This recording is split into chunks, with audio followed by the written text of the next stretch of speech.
Welcome to the Eagle Eye Podcast, the number one show to bring you all things Club America in English, from tactical analysis Pelota para la banda izquierda. to player updates. We've got you covered on all the latest news on Las Águilas. Now, let's start the show. This is the Eagle Eye Podcast.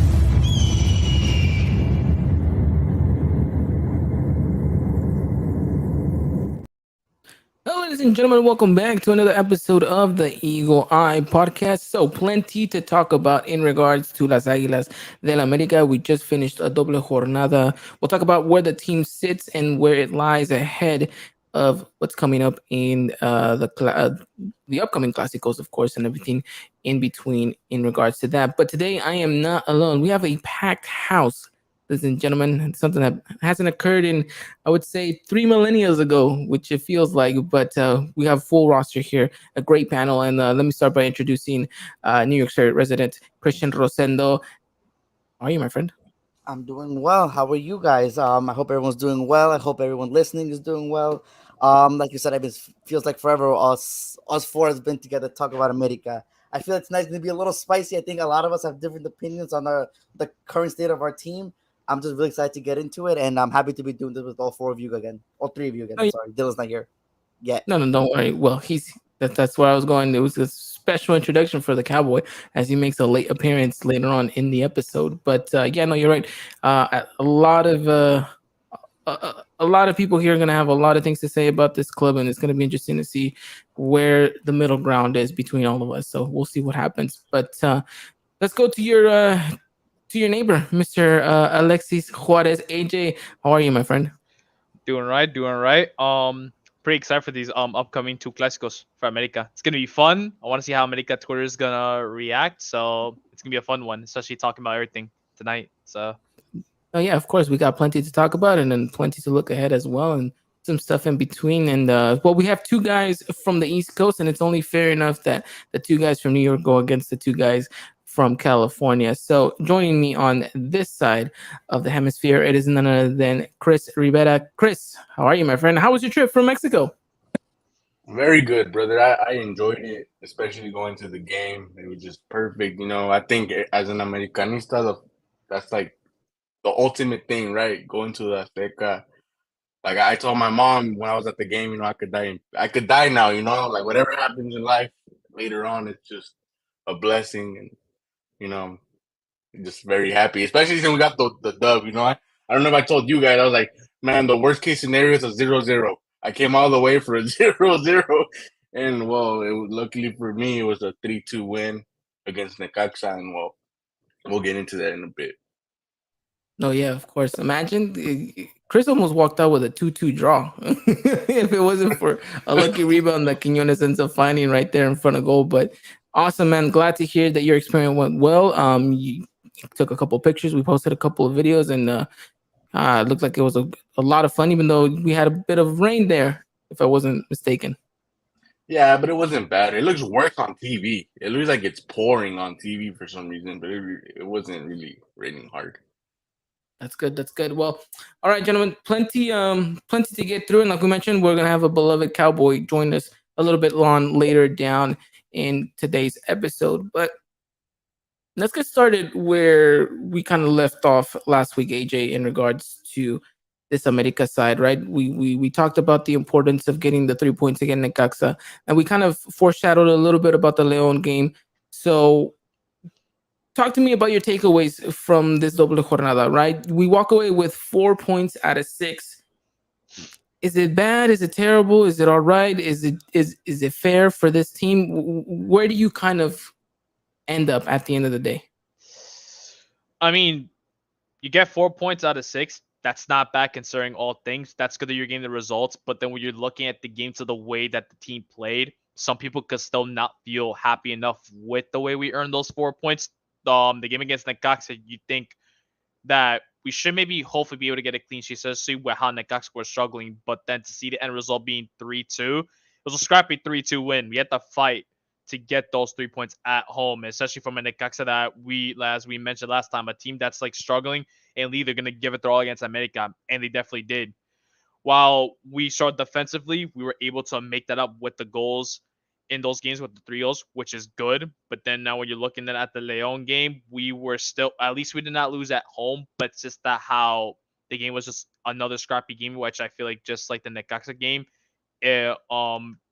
fans expected more out of it, especially from the upcoming 2 games that we got. We would have liked for us to get another 3 points against Leon, so we can then continue our undefeated streak at home currently. But in the end of the day, we just have to go. We just have to take what we can, which was just a single point from Leon. I feel I'm okay with this, but with the way that the team played, I really wanted for this team to at least get a clean sheet out for one of these 2 games, or say a clean sheet and get themselves 6 points. But 4 out of 6 points, it's not bad. Could have been worse. We could have dropped points against Leon. Even worse, we could have gotten nothing against Necaxa. And I think you mentioned it perfectly, saying that it could have been worse. And Christian, I would dare to say it should have been worse. I mean, ultimately, I thought, to be honest, we were going to get a draw against Necaxa, and the way that we were playing against Leon, it looked like we were not going to get away with anything at the end of the day. So it looked like potentially could have been a 1-pointer for the Doble Jornada, which would have been terrible on paper. Yeah, no. I think this team from the start of the season, if I'm being honest, has given us those impressions that they're just not grabbing onto the idea that they're trying to put on, or maybe they're not understanding each other, or it just seems that they're not on the same page. And I think that goes for defensively and offensively, which maybe right now, as we're currently speaking, maybe we're not in the worst of positions. We're still winning games, but the games that we're drawing, we shouldn't be. I'd like to think that I think we were the better team than Leon over 90 minutes. And that's a game we have to win. And during this span right now of home games that we're gonna have, whether we're the official home team or not, we're still playing home. We're not traveling much. So we have to take advantage. And to be playing like this and to be giving up points like the way we've been doing, it's just not very like of us. And especially with this current roster, in my opinion, it shouldn't be happening. Whether that be a testament to the players' form or whatever the coach is trying to do, but something's not going right. I think we all can see it, and I just hope it gets fixed because we have 2 important games that are must wins, no questions asked. And if we don't get 6 points out of 6, then I don't know about the future of Jardine at this club. Hashtag fuera Jardine is what Christian will be tweeting out if these next couple of games don't end up in 6 points, which I think is fair. I think that's what the fan base in general is feeling like, especially after these past couple of games. Chris, you saw it live in person. Let's talk a little bit about Necaxa. What went wrong for America? Because you see that we concede like early in this game. Well, it's always set pieces, right? If I remember, both goals were off of a set piece, right? How was the second I think goal? the first one comes off a cross. Okay, because that's what I mean. In the air, I was walking to my seat in the first goals, and I'm gonna tell you guys straight. I'm gonna tell you guys straight up. The altitude, you could feel it, especially when you're climbing a lot of stairs. So mind you, I got sick early in that week, and they give in Mexico they give you that shot on the butt cheek, and then you're good, And then I'll go to the game. I'm still a little bit sick, and I'm climbing a bunch of stairs. So I'm like, gassed. I'm going to my seat. I look left, and then I see the goal, and I'm heated, bro. Chris is like, no, I can literally just die now. I was like, because I listened to it. I told my mom, like, oh, look, the goal. And I'm just like, man. But, yeah, it just seems defensively, it's just awful, man. I think our defenders just can't defend anything in the air. I think our center back just can't. And I was telling you before we started, Chava Reyes is awful, bro. Like, I don't know if I came off once as a very defensive for Chava Reyes. I didn't think he was that bad. But brother, like we slander, like a lot of us, right, in the fan base, we slander Emilio Lara, and I'll tell you this much: a lot of those goals don't come because of him. He gets put in very awkward situations where it's like which defender is gonna block that when he's getting no help and he's getting put in these vulnerable situations. That's what I got off of this game. I think the reason that we're winning or we're surviving a lot of these games, and Christian's gonna love this, but seeing it in person, it's because of Fidalgo. If I'm being completely honest, he gets us out of very vulnerable positions. I know a lot of people have been very iffy because he can't finish. Let's just be honest, he can't shoot. He just can't finish, and that's just not part of his game. Cool, not every person, and not every player is gonna have strengths all around. But one thing about him, and even my cousin, that's a girl that doesn't know like anything, he even said it, number 0, because it looked like 0 from far away. It's like number 0 always has the ball on his feet, and he gets us out of everything, and it really is that. Like he's the one. He's, to me, after seeing it in person, he's the reason why our defense isn't always in a vulnerable position. He really does get us out of these like tough spaces. Can you please record that last segment and just send it to Brian for me, please? I'm sure he's listening, and I'm sure he's going to go off on me. But to me, it's just like when you see like a lot of the reasons why this we're not losing, we're not getting destroyed, is because of Fidalgo being able to get us out of these tough situations. Yeah, I think there's merit there in what you're saying. I think there's a lot of praise to be said in regards to what the midfield has done. I think I personally thought it was a little bit surprising to see Jonathan Dos Santos come off in the starting 11 against Necaxa, just because I thought our best midfielder so far this season. The gap that he bridged between midfield and defense was, I think, crucial.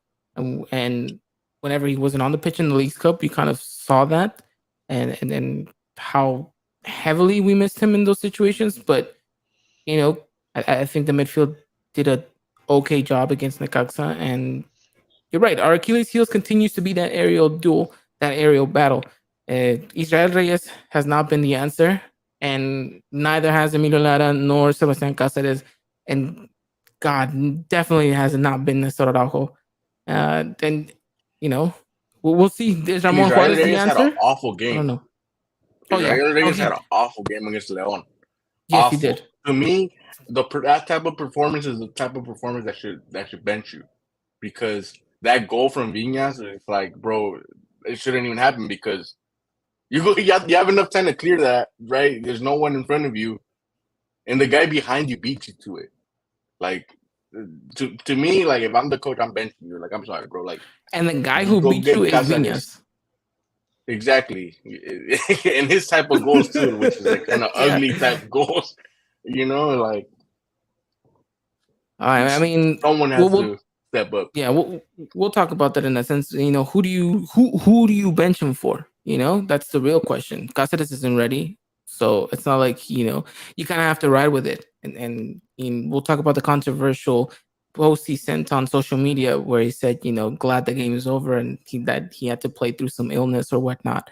So I don't know if you guys saw that, but it raises some alarms and some questions as to whether or not things are okay in Coapa, or if players are finding excuses nowadays, which I think that's another thing. So we'll see what happens in that regards. But let's ask someone who recently has just joined us, and that is going to be talking in regards to his 2 cents of this doble jornada. It is none other than our very own beloved cowboy, Mr. Dylan Jimenez. Dylan, first of all, how are you? And second of all, what's your takeaway from this doble jornada? 4 points out of 6. I just want the record to reflect first that the win against Necaxa, according to Ivan, does not count as a win. It's a draw because the Quiñones goal does not count, because he's still sticking by his fraud claim. So I don't care that we got the 3 points or what the table shows. According to Ivan, it's a draw. So I'll just say like that. Since when do you listen to Ivan? Oh, and also, Ivan, you can't sit here and say that it feels like a draw even though we won. I don't want to hear that. Only Christian can say that. So you have to come up with a different excuse or a different take or opinion on this. So it feels like 2 losses in my book. I love with the way that we've been playing. I love how he's not even smiling. Like, he looks so serious. Like I He love came that. in just 100% just gonna plow down through all of this. I love it. No, I mean it's all right. Let's get into it because obviously you guys know that I heavily criticize Julian Quinones and his poor finishing. And Chris has a rebuttal that I think you're gonna like, Dylan, a lot. But before I let Chris get to that, I just think that Quinones has been more than wasteful, and I think finally a little bit in these past couple of games, America Twitter has gotten to my side of the things at least, and starting to be a little bit more heavy critical on Quinones because man is just so wasteful in front of goal. I mean, just terrible. I mean, somebody made the joke of Narciso Mina, and I'm starting to believe it now at this point. It's looking that bad at times. I mean, he gets rescued with that. I mean, literally, just the goalkeeper fumbles it, goes right through his gloves, right there, taps it in, cool, whatever's. And then the penalty against Leon, he was inches away from hitting the crossbar and missing it. So those two goals, yes, as much as they're goals and they mean something, they They don't mean nothing to you. they don't convince me. They don't convince me. They don't convince me that he's a proper I'm ready player. to defend Quinones, brother. So I'm ready to defend him. I'm gonna go. I agree with Ivan, only to an extent though. Oh, come on. I feel like what you're saying right now, everything is valid. The only reason why I can't fully just start bashing him right now is because he isn't in the natural position, I guess. I guess he's so used to playing with someone right beside him, like Forge, and like what he was doing with Henry, as we saw in the St. Louis goal. It just seems like he just works better with a partner literally right next to him. It's just that right now we're not seeing that. Diego Valdez is behind him. He's trying to find him. He's trying to be a lone striker. I don't think that's his strong suit. But yes, though, and the opportunities where he has been on one-on-ones, he missed one last game, where he has had chances to make golazos for us, where he had chances to pass the ball, where he had chances to put us in good scoring chances and get us in the lead, he hasn't. And for the amount of money that we paid for him, for the name that he is, and coming to America, he is not living up to that standard. And that needs to change very quickly because right now, like you said, Ivan, a lot of fans are starting to realize that what's going on, there's something going on with him because this is not the Quinones we saw with Atlas last season. Not the Quinones we were promised. And there's people that want him to play for the national team. I mean, I'm still for that though. That's I mean, I'm just saying, if he misses just as much as with America and the national team, can you imagine the backlash? Can I give you some numbers? Numbers? Of course. I know he has numbers. I know he has goals. 5 goals, 3 assists in 8 games, bro. Like I don't know how much more. I get it. Look. So this is where my defense is, right? I get it. You're expecting more because of what you saw in Atlas, right? You're expecting more because he has missed opportunities. But here's the thing: one, he's like, because let's go back to what you originally said. You call him a fraud.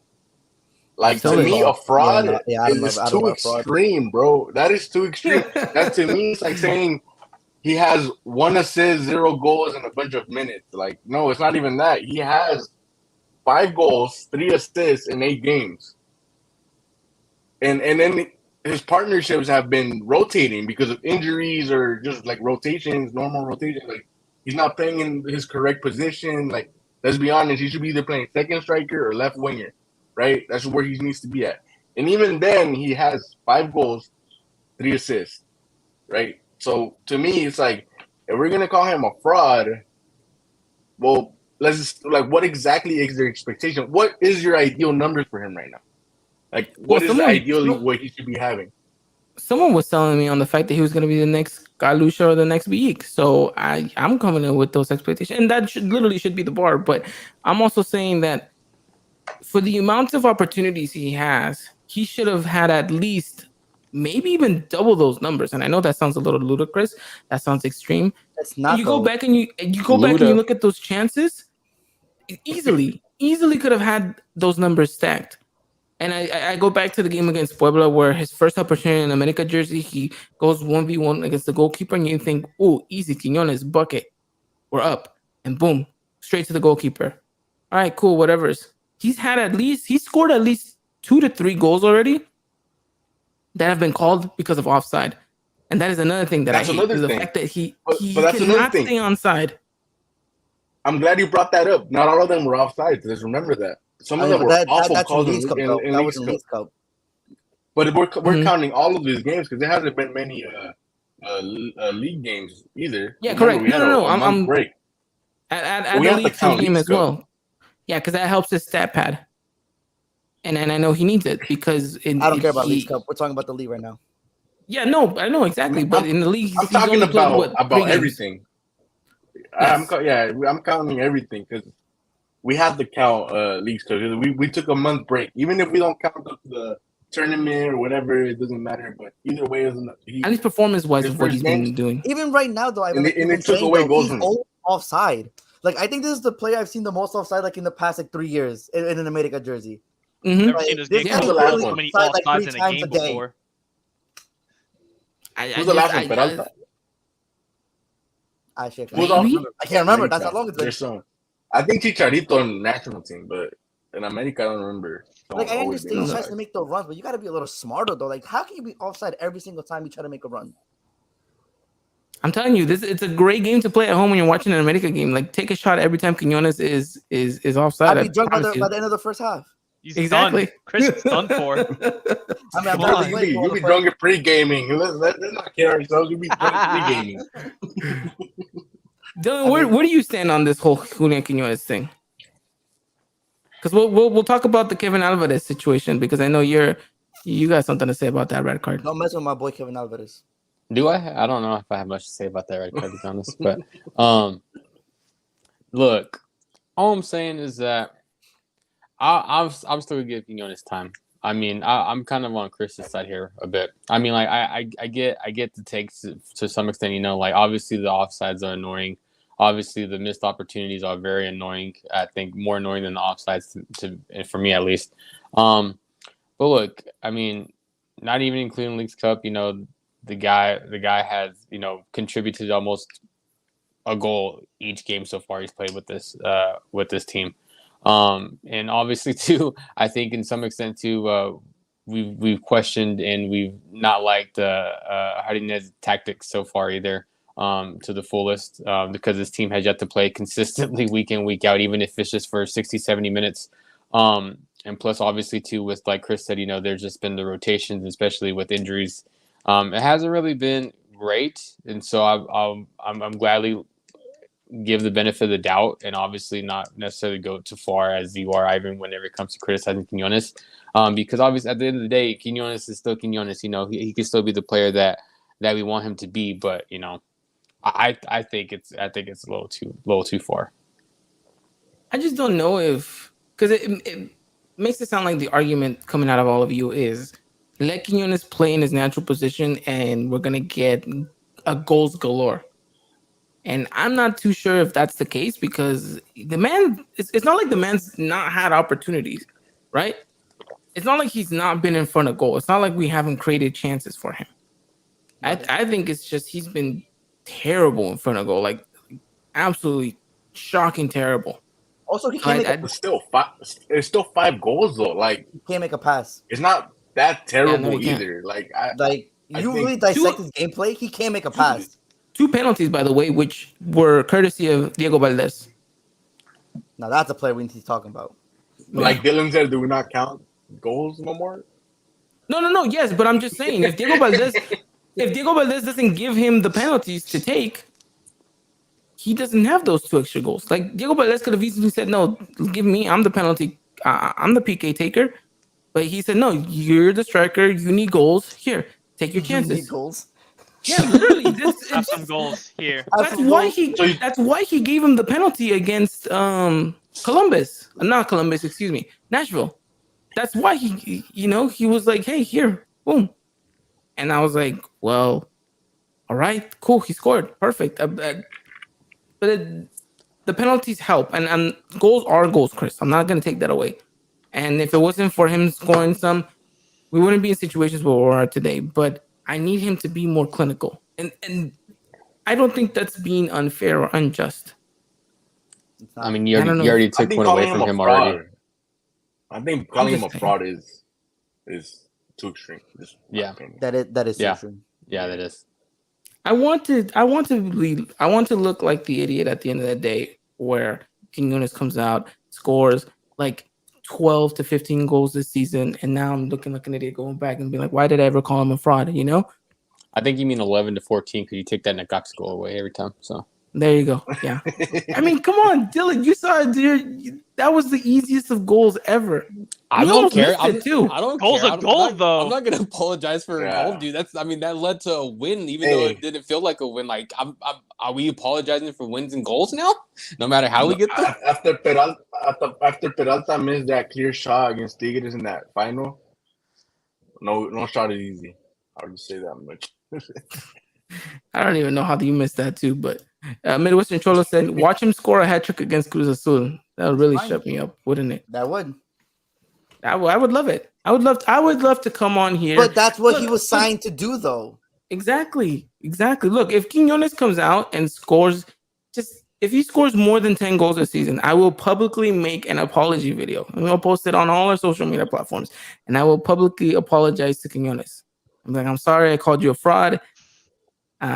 Basically, I'm the fraud and you're not, and go from there. We'll get together. We'll write a whole script. But if he gets at least you mean 10 goals. you will write a whole script, not we.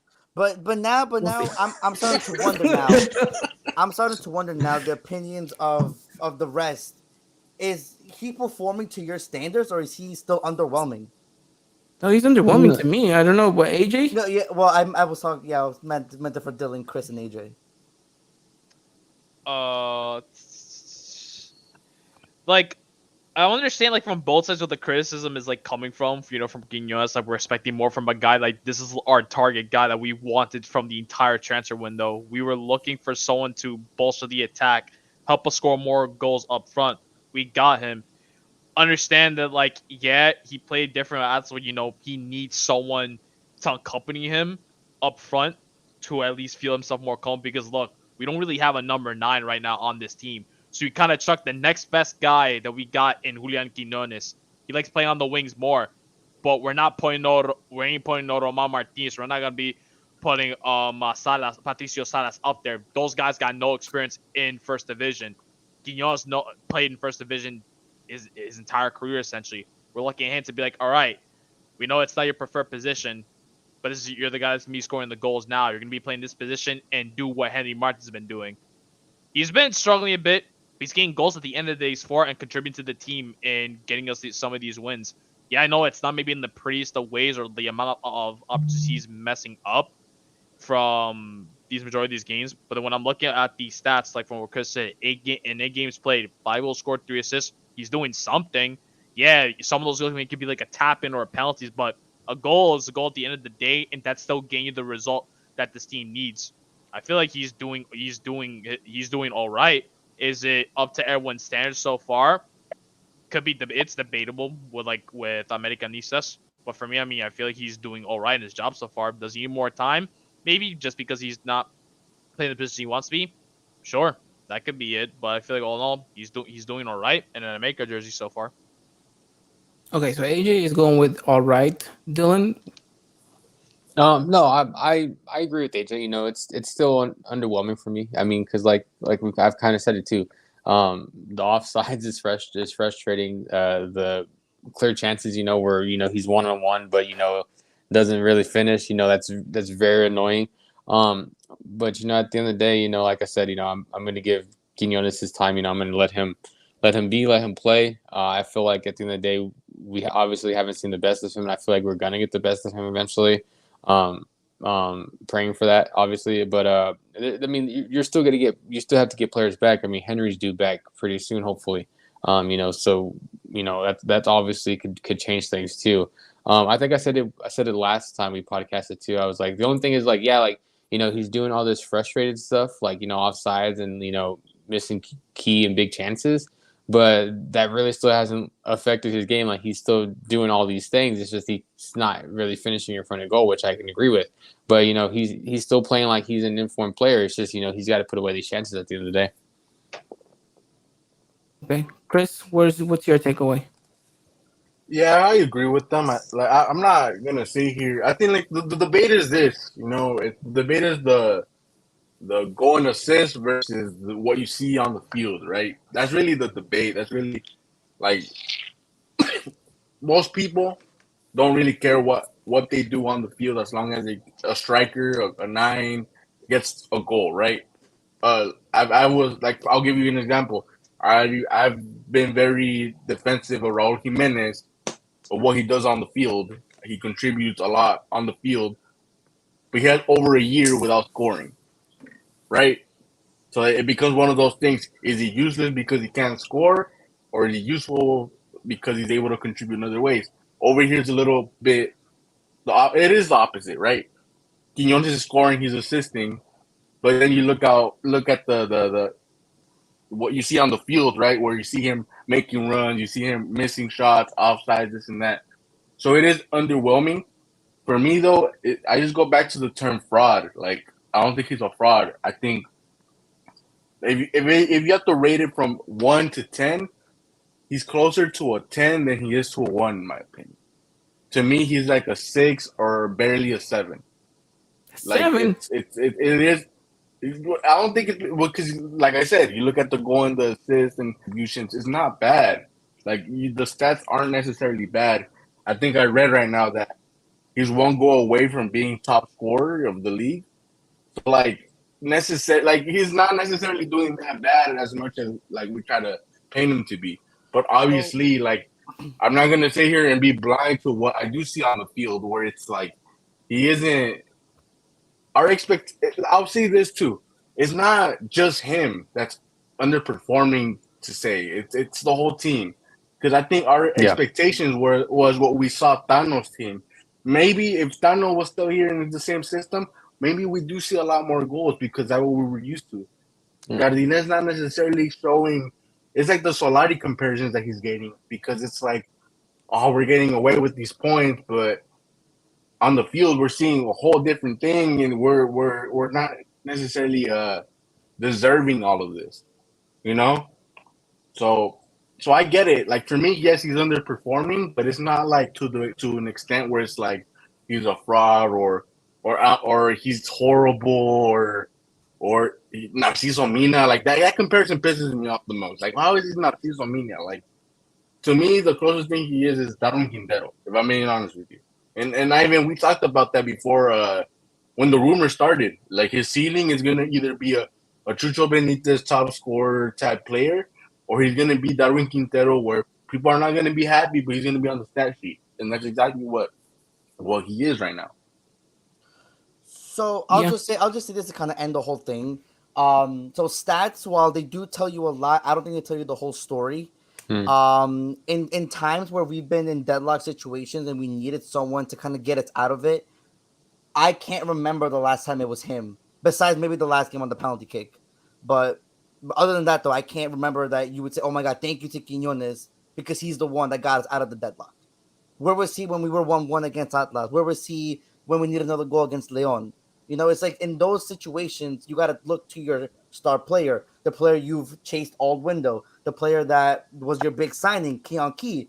And if he's not doing that on a consistent basis, then I do understand and I do approve the comments that people like Ivan and other fans are starting to make about, like, why is he not doing more for whatever he was worth? Is my thing also as well. I guess it's going to be up for debate, and we're going to continue to have that debate until the rest of the season, and we'll see where he ends up, right? If he, like I said, breaks that 10 goal threshold, then great, perfect. I think it's exactly what, we need. And so if that's the case, then cool.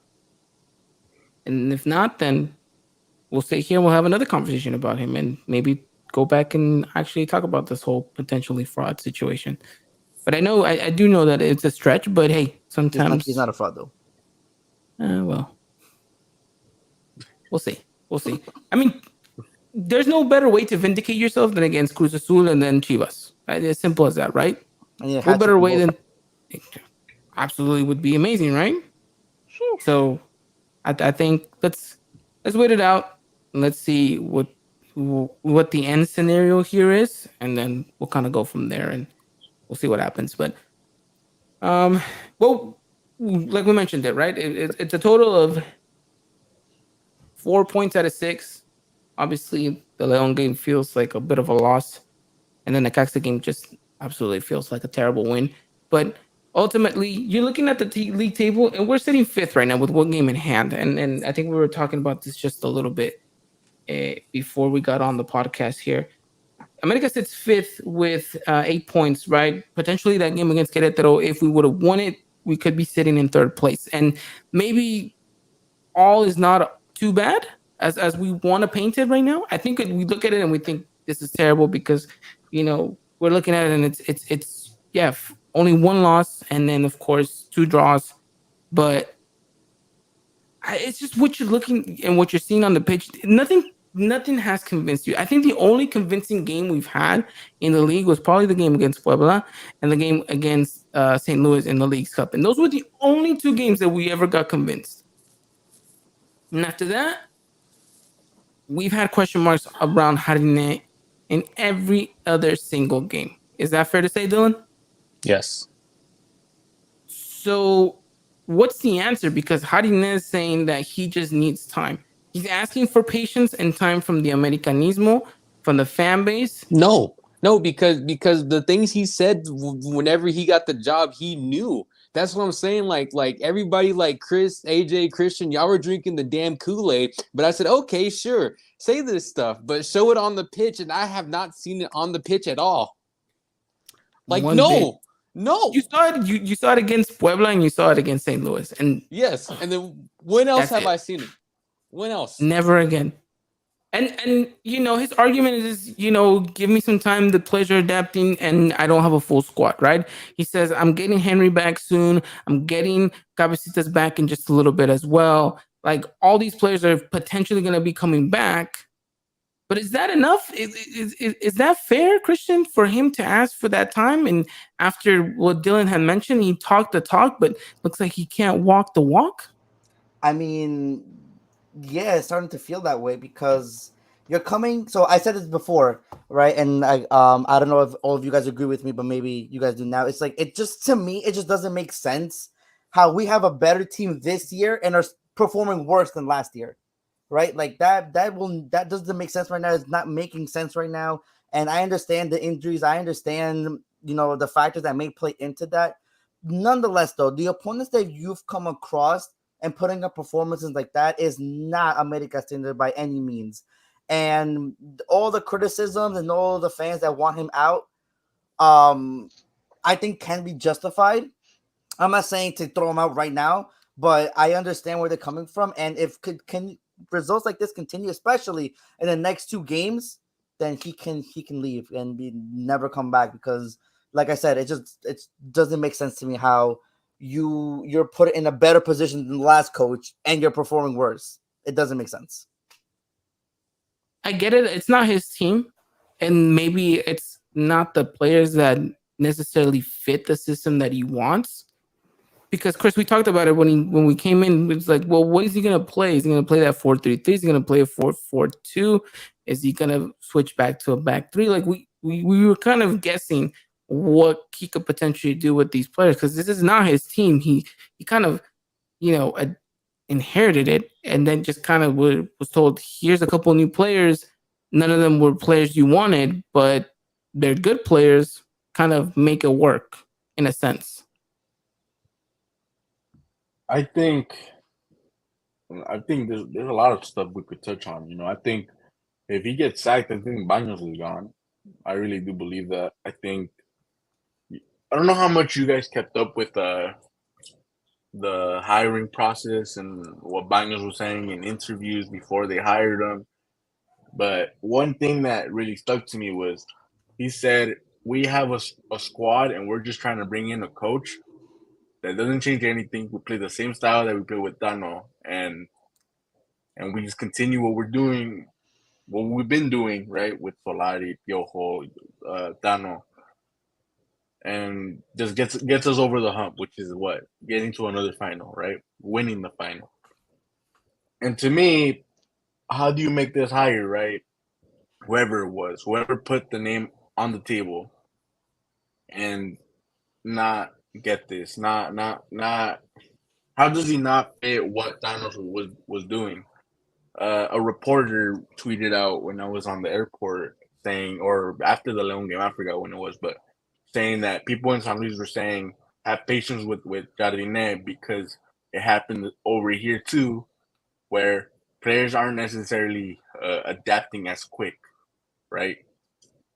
And my thing is, if that's the case, if it really is the case that players just take long to get into the system, into what he wants, what was Baños and the directivos thinking when they hired him? Did they not do their homework, right?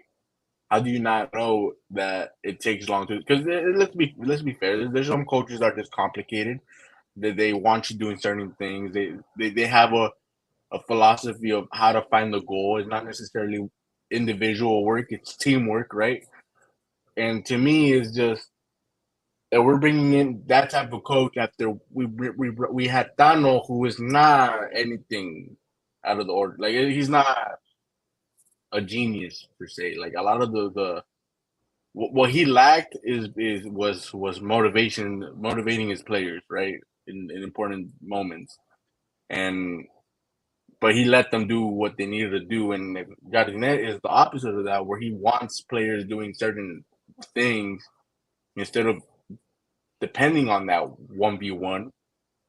Then what was the point of the hire? To me, Baños is the one that needs to get sacked too, and maybe if it's mid season firing, maybe you do kind of throw away the season. If I'm being honest with you, which is which is not a something waste. people want to hear. Yeah, Yeah, but because of the squad that we have, it's ridiculous to think about wasting a yeah, season. but if you're bringing another directivo, it's kind of like, well, you kind of have to throw away this thing and actually put the right person in charge instead of this guy has a good ending and now we're back into this kind of like just accepting Well, whatever type well, situation. let's be honest. Jardine was not the first choice. He wasn't. Or the No, He, second, or the or the third, second. or the fourth. No, he was not. no. It was more of the safety, right? Like just in case all of else fails, And which it all else did. failed. Yes, which it did. We ended up with Jardine. Not a bad option when you think about the trajectories he's had. But Christian, you mentioned it. Maybe isn't at the point of his career where he should be taking on in America. Maybe Right. we And jumped the gun a little bit. I said that when all the rumors were going now, even though I jumped on board at the end because everyone convinced me and I seemed fond of the plan. Just let's not forget that even though all these things were coming out, I said that he was like a Nicolas Lacamon kind of hiring when he was really, the name of the league and the talk of the league. Oh my God, he's ready. He's ready to coach a big team, he's ready to go to Europe, he's ready to do that. Like, go guys, take it easy. My man's had one good season. And when he played us, he got literally obliterated. I do not want this guy on my team. I don't want this guy Yeah. coaching my team, right? But everyone's like, no, this is different. Okay, fine. All right, fine. You guys, Brazilian Olympic team, Copa Libertadores U23. Okay, fine. I'll buy into it. Let's see what he's got. He had 2 good games, Puebla and St. Louis. That's it. And now you got 2 Clásicos coming up, and if you lose those, then you're out. You have to be out. Right. I mean, it's only I think just fans and people have to stop giving into the hype so easily. And not to jinx it, and I hope I'm wrong about this. Like Ivan, I might look like an idiot right now, but I really hope I'm wrong about this. The same thing on Israel Reyes right now. All the hype was on him. He's going to be the next center back for the national team. He's going to go to this team. He's going to go to Europe right away. This, that. And right now, it seems like he's not living up to any expectation at all. And he's not performing up to standard. He's not performing to an America center back standard. And it's things like this that I think fans need to just relax on the hype of bringing in so many, I guess, new talents that Prospects. not prospects, right? That it's not all of them are gonna shine up, right? That they're not all gonna live up. And I think that's also a fault to America fans for believing so much in a new prospect when they really haven't been tested like that. AJ, perfect example, Chava Reyes.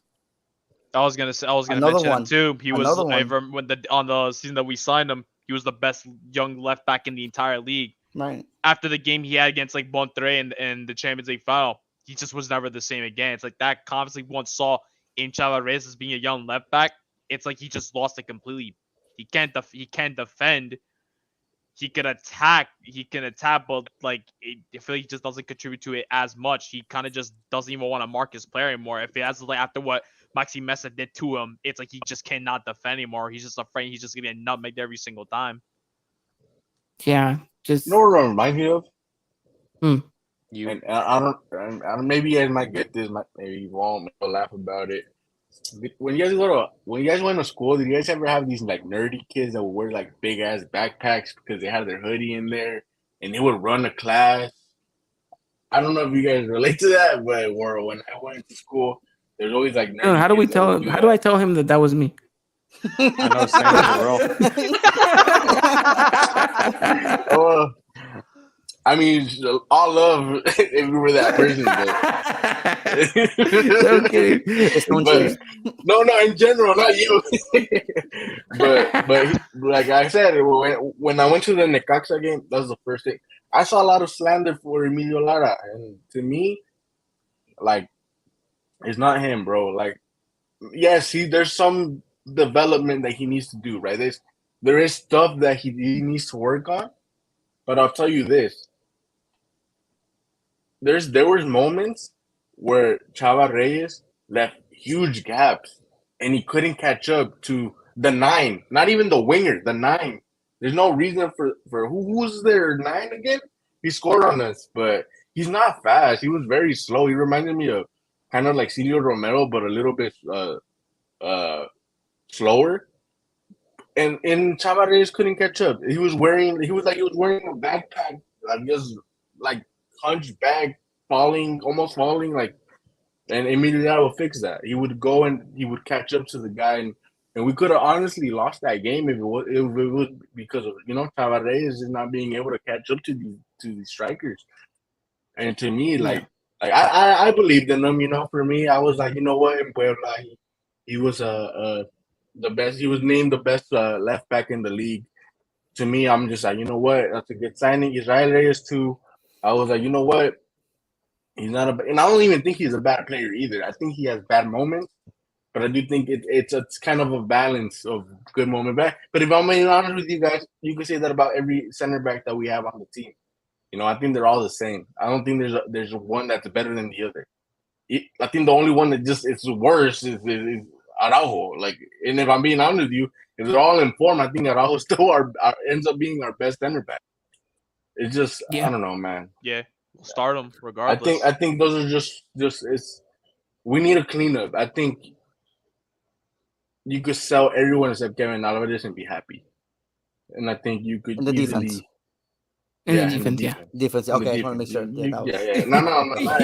No. He's like, don't touch Fidalgo. Don't touch Fidalgo. Don't touch Fidalgo. No, but on the defense, you could sell everyone and be okay with it. And you could find easily replacements and from 1,000%. anybody. Like, honestly, 1,000%.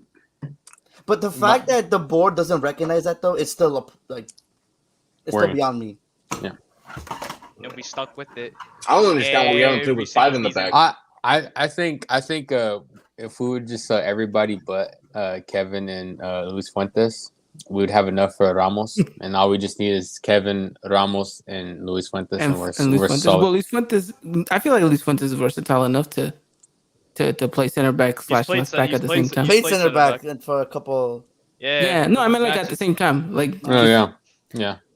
Playing 3. Have that 1998 Nissan Altima just pushing through. Yeah, no.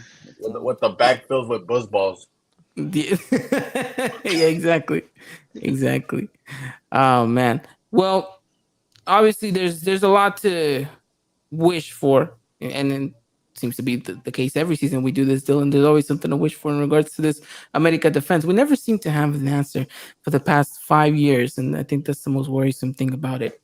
But what do you think Bruno Valdez is doing?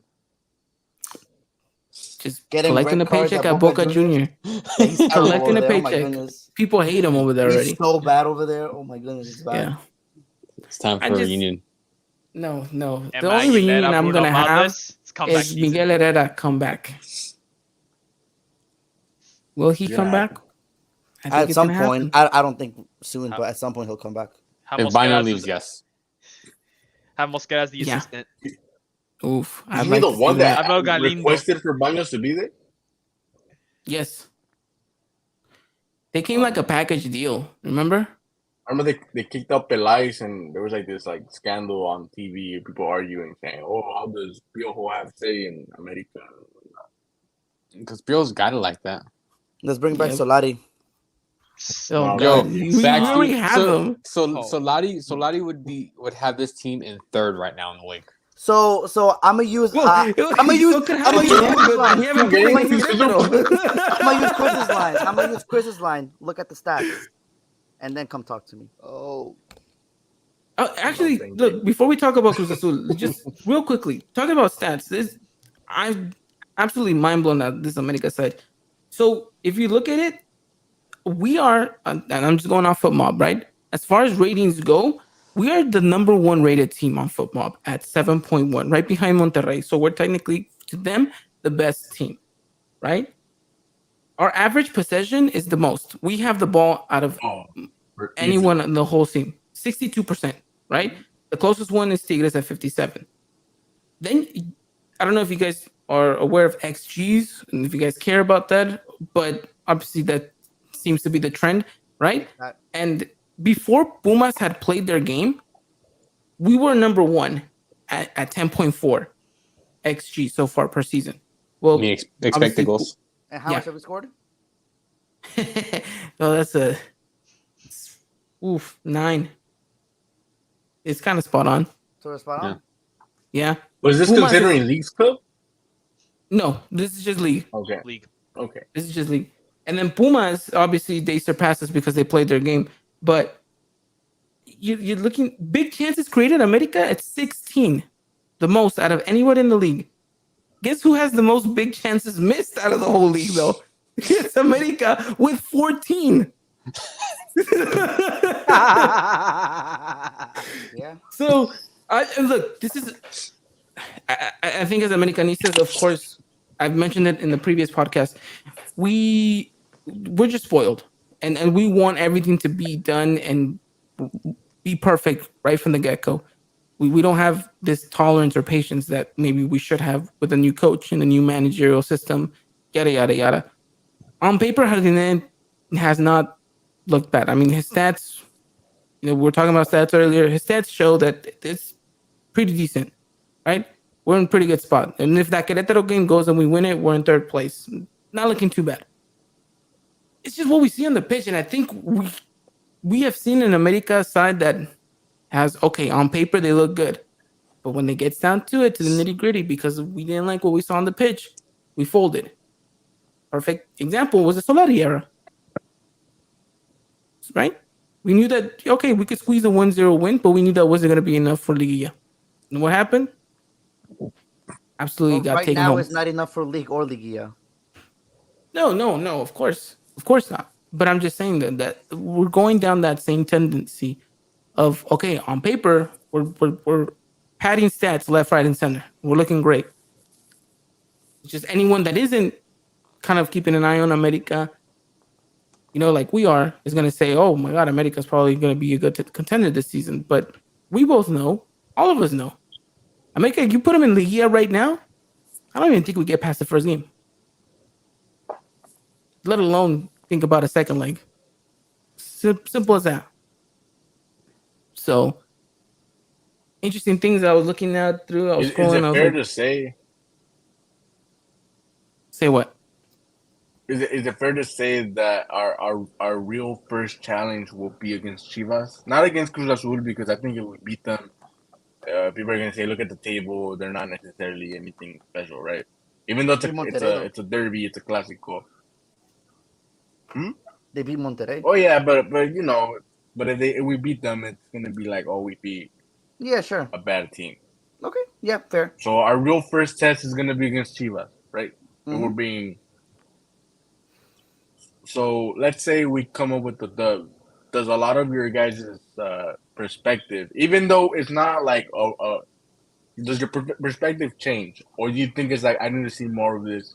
I need to see it against Tigres. I need to see it against Monterrey. I need to see it against maybe Puma. I don't know how the table's looking right now, but I'd see it I against think those I- teams, I- Pachuca, or does it does change against Chivas and it's like, okay, we won this game, even if it's ugly, we still got to move forward, or it No. can't be ugly. no, it can't be ugly because I We think you have gotta to look win at the way we the win. game. Yeah. It's how we win the game. If you're talking about we win because it's a lucky ass 90th minute own goal, No, I'm not taking that. Like, yeah, great, cool, we won. yeah. That's awesome, but that it doesn't convince me going forward. It's the matter of how you take away the result rather than the actual result itself.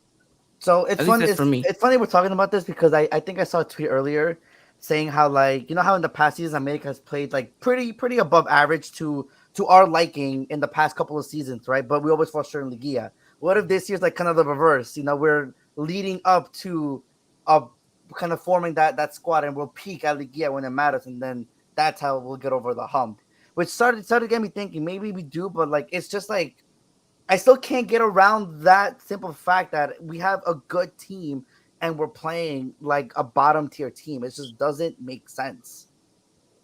Yeah, we Look, we got finally a have the Giant America team. we want. You know what I mean? Like I just can't get over that. Maybe if we weren't so lackluster for 80%, 85% of the game, maybe I feel some way different. Maybe I'll be a little more optimistic, saying, yeah, you know what, yeah, we'll get this back, and yeah, give them a couple more games, and we'll be right there. We'll be right there with everyone else. That's fine, not a problem. But it's just like I still can't get over that. Like, and the fact that he's gonna have to change more of his formation, his lineup, his tactics when 2 or 3 players come back is still concerning, because now if we look lackluster now, we look confused now. Imagine when we start integrating 3 more players afterwards. Yeah, it can get hectic, hands down hectic. But I mean, we'll see what happens, right? This I think that conversation can go on and on and on and on. But the truth is, he's gonna have to showcase out. I mean, we'll see what happens, but I think this game against Cruz Azul is important because imagine you can, go on international break with a high, or you can linger with the low. And I think Harina knows coming into this game, there's a lot of pressure for him to perform and to get the result. And we'll see whether or not that happens. But talking about Cruz Azul, this game's going to be on Saturday. Little late game, 8 p.m. Pacific for us, 11 for you guys over there, AJ. So We're used to it. yeah, Amateur hours. amateur hours. Wow. All right, I like it. Dylan, that's 10 p.m. for you. Hopefully, you've cleared your schedule. Already cleared. Nice. All right, done and dusted. I like it. Obviously, at the size takeout, technically, we're the away game. That's I never hate the that. case. I hate that so much, dude. I hate it. Yeah, when the hell are they gonna get out? I know, for real. Every time we preview this game and we're the freaking away team, dude. I freaking hate that so much, dude. It's so annoying. Were we the away team when we beat them 7-0? No, we were the home. Anyone want to fact check that for me? We were the away team when we beat them in the final. That is true. That is true. Which I guess matters more, right? Yeah. Yeah. So Yeah. Yeah. We were. We're good on that sense. Boo. Boo indeed. But all right, obviously we know that this game is a must win for America. I mean, it just, no, I don't want to extend this because we've gone on for pretty long enough. I don't want to keep you guys here for too long, but just quickly, briefly, if you guys all had to mention just one thing that needs to be different from these all past games for this one, what is the one key thing you're looking for against Cruz Azul? Win your aerial battles. It's a good one. AJ? Finishing. Okay, I like it. Chris? Yeah, I'm with Christian. The aerial battles. You have the to aerial duels. every game. Creativity. Yes, Every thank game. you. I was hoping someone would mention that. Yes, I think we need to be more creative than actually creative and clinical. I think you and AJ are onto something there, and of course, Yeah, Christian, screw the most you, important Christian part. and Chris. No. Well, you didn't let me finish. I was gonna say, and Christian was onto something. We need to secure the back, and those aerial duels are important. Even those 50-50 balls, I think in the midfield, we sometimes lack winning them, and it puts us in a little bit of dangerous positions. Aren't our midfielders like kind of like average to on the smaller end of the? Yeah, 5'6", 5'8". Yeah. Yeah, like freaking So- Fidalgo. Yeah. No help at all. Jonathan. yeah. So those aerial duels in the So midfield aerial duels in the midfield. Nah, not Not looking better good. for us, buddy. Forget it. No, but but we can make up for it though with the ball in our feet though, right? 100%, 100%, and I think that's what I want to see that. I want to see that. I want that creativity to kind of flourish and be more secure at the back. So I know it's asking for a lot for a clean sheet, especially because I think this Cruz Azul side's gonna be motivated after the win they had against Monterrey. But I want to see somewhat of a solid performance. I just even in goal, I think Malagón has been a little bit shaky. I don't know if anyone else feels that way, but I don't think he's the same Malagón that we saw once Can I he bring took something up Oscar real Jimenez's quick? spot. Uh-oh. Go for it. Can I bring up? How are you guys feeling about Layun and Fuentes against Oh this Cruz God, Azul never team? mind. We lost this game already. Yo, stop. Chill. Man, Oh, I yeah, didn't that's watch. right. That's right. I might need to Kevin watch Alvarez. actually. Kevin Alvarez with a red card won't be. Yeah, He misses it. Yeah, that was done by him. man, That was really done by him. Fuentes about to clock in, get his 9 to 5, like Ivan said, and we'll be all I right don't on mind that Fuentes side. so much. It's the other one that I can't even say his name anymore. I don't know, bro. Yeah. I think Antuna might burn Fuentes. If I'm being honest with you, I don't know how I feel about that matchup. We'll keep Antuna at bay. Don't worry. Yeah. He's nothing special. Don't worry. They say that whenever he scores first, Cruz Azul always loses. So hopefully he scores first and we end up You winning. just give him the ball. Like it's okay. Walk it into the net. Yeah, no, I completely forgot about that. That we don't have our star defender with us. Star defender. I wouldn't I'm go about to off say, I wouldn't as go far that to far, say yeah. that. Yeah, I wouldn't say He is he's literally the best defender on our team. not the best defender. He's probably the best attacking player from He going is from the our best. defense. Where does he play in the starting 11? He plays right back, but he does He is not under defend. defense. Therefore, makes him a Hey, defender, which is he is I'll the say best defender. defensively, he might be the best one either way. Even though he's not strong in that side of the ball, Yeah, he was a lot of gaps. who's better open. I don't know defensively what to than him? Like, if we're being completely honest, who's more clutch? Who's in better? defense? Who's better? Ivan, tell me right now who's better. Probably Cáceres in God, defending. my man with the broken nose. Come on, bro.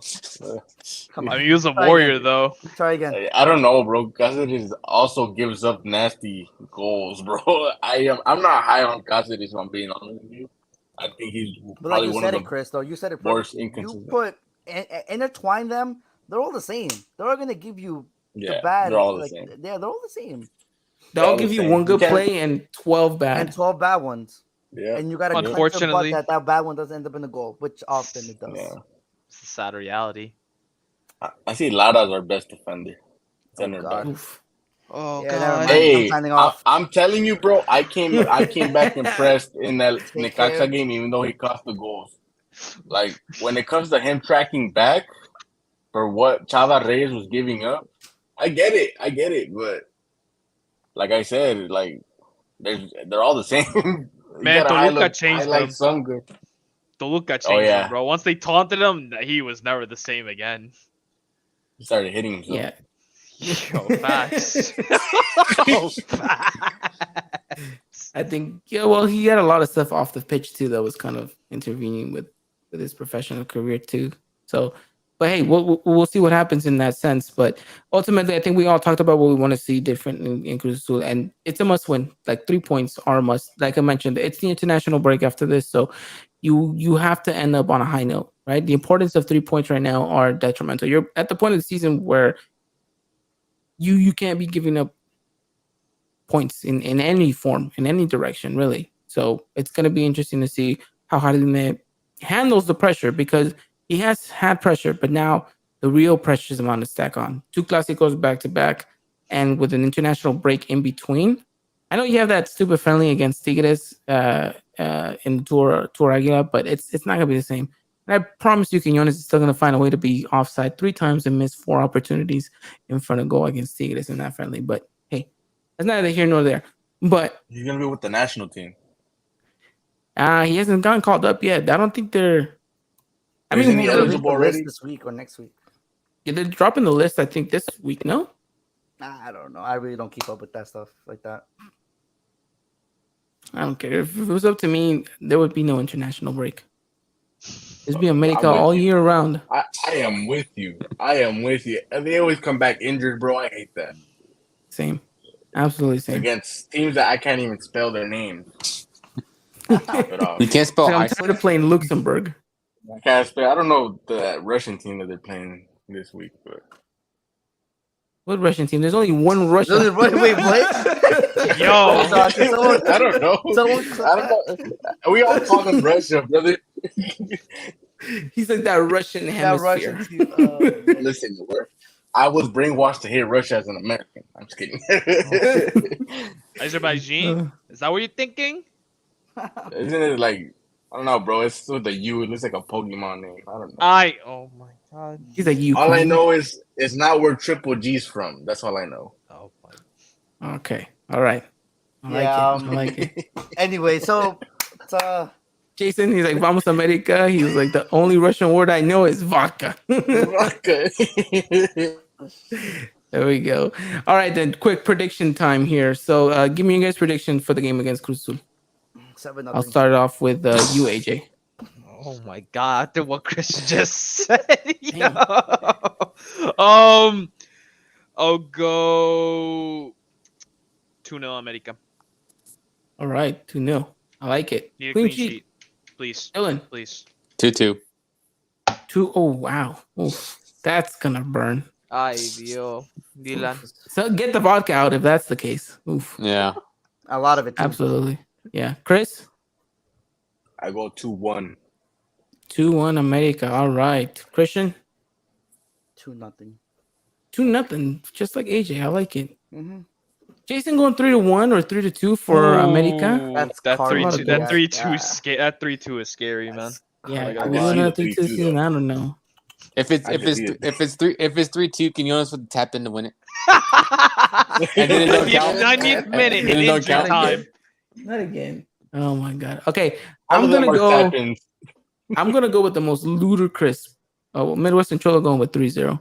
5-0. I like it. I like it. No, I'm actually gonna go and I'm gonna say 4-1. I think America can win 4-1. Hey. Will we?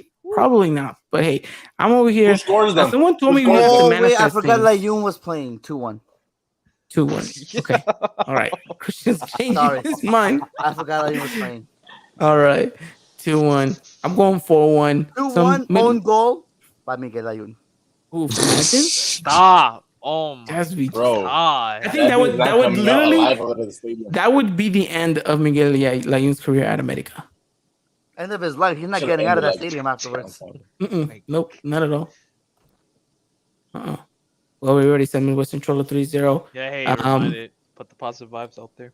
Yeah, definitely. I mean, we'll see. We'll see what happens. Just because of this, I'm gonna wear a Layun jersey on Saturday. Ooh, you have one? I You have a don't. I'll get one Layun made. jersey? I'll get one made. Wow, I'll wow. put it. I'll put it with the Sharpie. Layun. Fuck it, son. Let's go. If Layun scores the winner If against Layun Cruz scores Azul, the winner against Cruz Azul, I will buy someone a jersey in the comments. all right, there you go. Ooh. Or I was just gonna say you get a Layun jersey and you post it Oh, like there and you you go. wear it next episode too. I'll buy someone a jersey if Layun Okay. We'll probably the make winner. a post. Yeah. All right. We'll Be like yeah, one we're of gonna those, put a like, post pages. and yeah, we'll see. Sounds good. I like it. I like it. Jason said, I think I prefer Layun on goal than Antuna scoring us, to be honest. That I Actually, mean, damn, I don't know. that's tough. yeah. Yeah, nah, I don't want Antuna scoring us, but I don't want to let him own goal either. So We'll see what happens. Actually, maybe Oh, man. a Layun on goal kind of like just sentences death at America and just like never plays with us ever again. Yeah, A could be vintage the could be a case. Layun positive. free kick goal. Yeah, Could be a could be the positive. case. Hmm. We'll see what happens. I will see. Well, still, stay tuned on our guys' Twitter. We will resell it regardless. Yeah, we'll be on up in arms regardless. So, with that said, well, I've taken enough of your guys' time here, so we'll kind of call it a night here.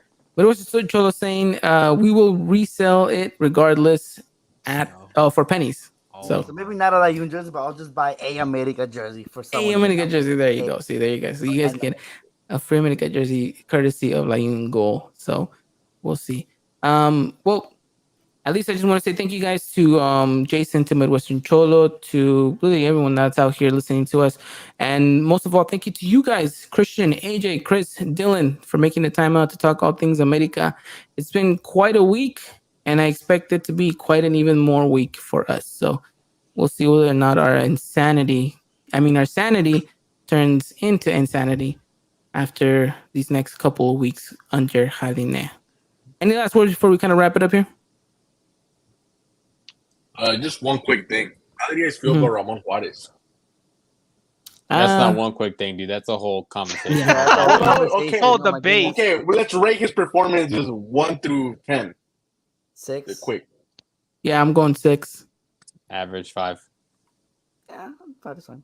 6. Okay, 6 also. Yeah. See, that's quick. Yeah, there you go. Dylan, don't hit me. That was quick. There you go. Well, Midwestern saying great podcast when the whole crew is on. And I agree. So we'll see if we can try to get everyone on again next time. But again, thank you guys for so much. What Dylan's been more consistent out of all of you, Christian. I'll only be consistent if Chris gets a webcam. Oh, and he told us he's fixing that in the next coming weeks. So get ready to eat your words, my friend. Okay. Getting ready to see the service behind the screen. Yo. I don't know if we can withstand that PR stunt. In the shower, like AG said. Oh, no. Damn. Yeah, that's not going to end well.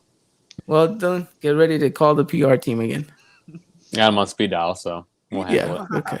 All right. Perfect. All right, gentlemen. Well, thank you so much. Thank you to everyone. You guys have a wonderful time. Have a good night. Like I said, follow us on Twitter, Instagram, and all other platforms. But I think we're still on Threads. I'm not sure who handles that account anymore. But hey, if we are, cool. If not, then oh well. It died out. Definitely not on Threads. Don't follow us on Threads. All righty, then. You guys have a wonderful time. Take care. Be safe. And as always, Arriba la America. Good night. Ladies and gentlemen, this was another production of the Eagle Eye Podcast, the #1 source for all things Club America in English.